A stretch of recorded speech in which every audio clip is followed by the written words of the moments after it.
En 1957, la contestation des intellectuels, à travers le mouvement des Sans-Fleurs, est encouragée par Mao, avant d'être violemment écrasé. Cette volte-face va lui permettre d'imposer sa vision personnelle du socialisme. Conscient du retard industriel de la Chine, Mao lance le grand bond en avant en 1958. Il s'appuie sur les paysans des communes populaires qui sont réorganisés pour produire des milliers de tonnes d'acier au détriment de l'agriculture. En 1958, il y avait un slogan très connu: dépasser l'Angleterre et rattraper les États-Unis. Mais la véritable intention de Mao était de rattraper l'Union soviétique. Il espérait, par une formidable mobilisation de la population, accomplir en très peu de temps le processus d'industrialisation qu'avaient accompli les Soviétiques en plusieurs décennies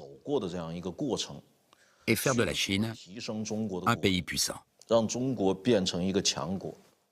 La Chine avait été si pauvre. Ils y croyaient. Nos dirigeants étaient des patriotes. Mais ils ont pris le mauvais chemin. Une utopie irréalisable.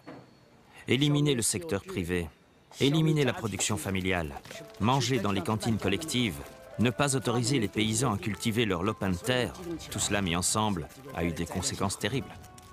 Mis sous pression à chaque niveau de la hiérarchie, les cadres locaux mentent sur leur volume de production. Aggravé par la terreur et la violence, le grand bond en avant prend un tour catastrophique et aboutit à l'une des plus grandes famines du siècle. De 20 à 43 millions de morts selon les sources entre 1959 et 1961. Un désastre officiellement répertorié comme les 3 années de catastrophe naturelle. Si on cherche les responsabilités de la mort de millions de gens, bien sûr que Mao était responsable en tant que dirigeant du pays. Mais c'est surtout le système, le cumul des pouvoirs. Les travailleurs ne pouvaient pas résoudre les problèmes d'approvisionnement du pays et vivre avec le fruit de leur travail. En 1961, désavoué par la plupart des vétérans communistes, Mao est obligé de démissionner de son poste de président, tout en restant secrétaire général du parti. Liu Shaoqi le remplace à la tête de l'État, ce que Mao ne lui pardonnera jamais. Fragilisé, Mao Tse-tung accepte le pragmatisme économique d'un de ses anciens compagnons d'armes, Deng Xiaoping, qui n'a d'autre choix que de rétablir la situation économique. Il a malgré tout la confiance de Mao, car il a participé au début du grand bond en avant.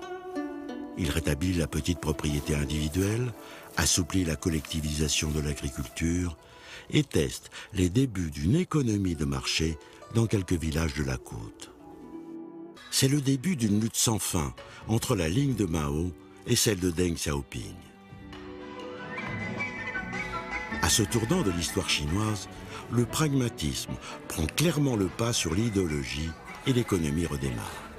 Pendant 3 années, Mao ne peut qu'accepter la politique libérale de Deng.